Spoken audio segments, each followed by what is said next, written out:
Hello बच्चों, स्वागत है आपका आज के सेशन में। इस सेशन में बच्चों हम लोग देखेंगे एक्सरसाइज 2.2 का इंट्रोडक्शन पार्ट। देखिए, इंट्रोडक्शन पार्ट में हमें देखना है क्वाड्रेटिक पॉलिनोमियल वाले बच्चों, ठीक है। तो क्वाड्रेटिक पॉलिनोमियल का जो स्टैंडर्ड फॉर्म होता है बच्चों, क्या होता है? ax² + bx + c।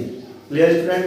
अब यहाँ पे हमें देखना है इनके जीरोस और इस क्वाड्रेटिक पॉलिनोमियल के कोफिशिएंट के बीच में क्या रिलेशन होता है बच्चों।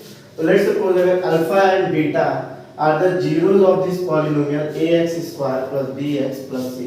हम ये जूम करते हैं कि ये जो पॉलिनोमियल है कौन सा, ax² + bx + c, इसके दो जीरोस है और वो क्या है, अल्फा एंड बीटा। तो बच्चों में मिलता है सम ऑफ जीरोस, मतलब उन दोनों जीरोस का अगर हम सम करते हैं तो क्या होता है, minus of coefficient of x upon coefficient of x²। तो देखिए बच्चों, कोफिशिएंट ऑफ x इसमें क्या है, b है, एंड कोफिशिएंट ऑफ x² क्या है, a है। तो यहाँ आपका मिल जाएगा alpha plus beta equal to -b/a। Clear student? चलिए नेक्स्ट देखिए, प्रोडक्ट ऑफ जीरोस है बच्चों। तो प्रोडक्ट ऑफ जीरोस क्या होता है, constant term upon coefficient of x²। तो यहाँ देखिए कांस्टेंट टर्म कौन सा है, c है, और x² का कोफिशिएंट क्या है, a है। तो इसको alpha into beta that means product कर लेते हैं दोनों जीरोस का, और वो रिजल्ट किसके इक्वल होता है, c/a के इक्वल होता है बच्चों। चलिए इसको हम लोग एग्जांपल के थ्रू समझते हैं बच्चों। देखिए बच्चों, यहाँ पे हमें एक एग्जांपल दिया गया है, px = x² + 5x + 6। इस एग्जांपल में हमें क्या निकालना है बच्चों, sum of zeros and product of zeros. तो सम ऑफ जीरोस मान लीजिए इनके दो जीरोस अल्फा एंड बीटा है, तो हम क्या लिखेंगे, sum of zeros alpha plus beta equal to क्या होता है बच्चों, विल यूज डायरेक्ट फॉर्मूला, क्या था, -b/a। तो ये हो जाएगा बच्चों -b/a। So we write alpha plus beta equal to, देखिए b क्या है, देखो इसको कंपेयर करो, ax² + bx + c।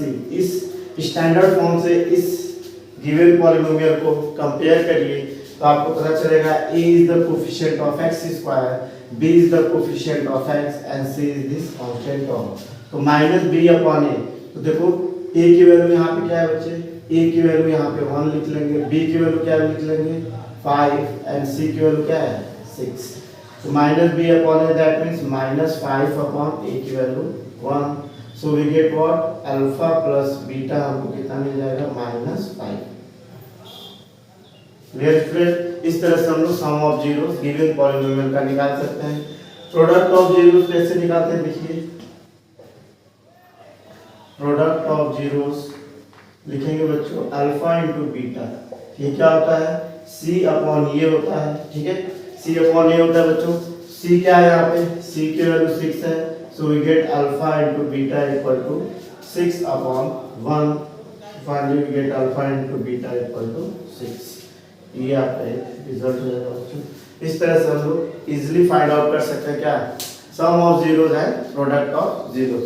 Individually alpha and beta को फाइंड आउट करने के लिए बच्चों में क्या करना पड़ता है, पूरे पॉलिनोमियल px को 0 के इक्वल करेंगे और उसके बाद हम आराम से दोनों alpha and beta find out कर लेंगे, ठीक है। इसी एग्जांपल में हम लोग देखेंगे कि इसके अल्फा एंड बीटा को इंडिविजुअली कैसे निकालेंगे। Clear student? आई होप बात आपको बिल्कुल समझ में आ रही है, ठीक है। चलिए बच्चों, तो अभी तक हमने देखा कि हमें एक पॉलिनोमियल गिवन था x² + 5x + 6। इसका हमने क्या निकाला बच्चों, sum of zeros and product of zeros. अब इंडिविजुअली अगर हमें जीरोस निकालना हो तो कैसे निकालेंगे बच्चों, आइए देखते हैं। तो इंडिविजुअली जीरोस निकालने के लिए px को हमें 0 के इक्वल करना होता है बच्चों, ठीक है। और हम लिखते हैं x² + 5x + 6 जो कि px की वैल्यू है, और इसको 0 के इक्वल करेंगे। Clear student? अब देखिए a b c की वैल्यू यहाँ हम लिख लेते हैं। तो a की वैल्यू क्या है, this is your rough form, इसको डिटेल से आप समझिएगा क्योंकि ये सबसे इंपॉर्टेंट है बच्चों फैक्टर फाइंड आउट करने में। a की वैल्यू 1 कर लेंगे, ठीक है, b की वैल्यू कितनी है यहाँ पे 5 है, एंड c की वैल्यू आपको कितनी है बच्चों, यहाँ पे देखो तो c की वैल्यू 6 है, ठीक है। इसके बाद हम लोग क्या करेंगे बच्चों, यहाँ पे first step is a × c निकाला जाता है। तो 1 × 6 कितना आ जाएगा, 6 रिजल्ट आ जाएगा बच्चों। अब 6 का हम लोग क्या करेंगे, 6 का हम लोग दो फैक्टर इस तरह से फाइंड आउट करते हैं बच्चों। क्या करते हैं, ध्यान से सुनिएगा। 6 का दो फैक्टर इस तरह से फाइंड आउट किया जाता है कि उन दोनों फैक्टर को ऐड या सब्ट्रैक्ट करने पे क्या मिल जाए, b = 5 मिल जाए। तो दो फैक्टर कौन से होंगे 6 के, यहाँ तो डायरेक्टली हमें दिख रहा है 2 और 3। तो 2 और 3 को मल्टीप्लाई करने पे 6 मिल रहा है और 2 और 3 को ऐड करने पे क्या मिल जाएगा, 5 मिल जाएगा। So this 6 can be written as 2 × 3। Clear student. तो एक फैक्टर 2 हो गया और दूसरा फैक्टर क्या हो गया, 3 हो गया। अब इसको बीच वाले टर्म को हम लोग लिखते हैं x² + 2x + 3x + 6 = 0। क्लियर है, आप समझ पा रहे हैं। देखिए इन दोनों फैक्टर को ऐड करके क्या मिल जाएगा 5।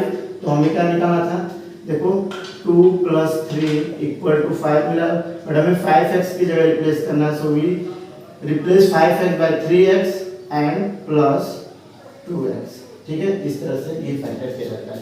तो मिडिल टर्म को बेसिकली स्प्लिट किया जाता है बच्चों, जो कि आपको क्लास 8 एंड क्लास 9 दोनों क्लास में बहुत डिटेल में बताया गया है, आपके टीचर्स ने आपको बताया होगा।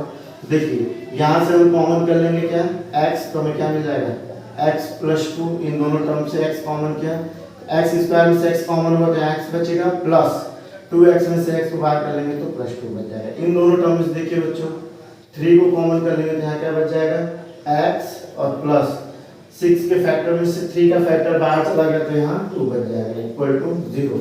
अब इन दोनों टर्म में आप देखेंगे ब्रैकेट वाली चीज आपको कॉमन मिलेगी, इसको कर लेंगे x + 2 and this is x + 3। अगले ब्रैकेट में ये x एंड +3 आपका बच जाएगा = 0।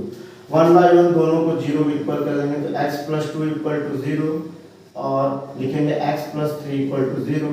सो वी गेट x = -2 और x = -3। ठीक है, अब यहाँ पे दो देखिए, दो एक्सप्रेशन का या दो टर्म का प्रोडक्ट कितना है, 0 है। तो बारी बारी से दोनों टर्म 0 हो सकता है, क्योंकि दो नंबर मल्टीप्लाई होने पे 0 तभी आता है बच्चों जब इनमें से किसी एक की वैल्यू 0 हो या फिर दोनों की वैल्यू 0 है। तो उसको हम क्या करते हैं, दोनों को 0 को इक्वल करके x की दो वैल्यू निकालेंगे -2 एंड -3। तो यहाँ पे आपको क्या मिल गया, यहाँ पे अल्फा = आपको मिल जाएगा -2 एंड बीटा = क्या मिल जाएगा -3। आप रिवर्स भी कर सकते हो, ये फिक्स नहीं है कि अल्फा ही -2 है, आप अल्फा -3 को भी ले सकते हो और बीटा किसको ले सकते हो, -2 को भी ले सकते हो। That is totally depending upon you, ये आपके ऊपर निर्भर करता है बच्चों, आप अल्फा और बीटा किसको एज्यूम करते हैं। क्लियर स्टूडेंट, आई होप ये बात बिल्कुल आपको क्लियर होगी बच्चों। ये पूरा इंट्रोडक्शन पार्ट था। इस बेसिस पे हम लोग एक्सरसाइज 2.2 के सभी क्वेश्चन को इजीली सॉल्व कर लेंगे बच्चों। नाउ आई होप बात आपको क्लियर है बच्चों। इस सेशन को यहीं पे क्लोज करते हैं। That's all for the session student.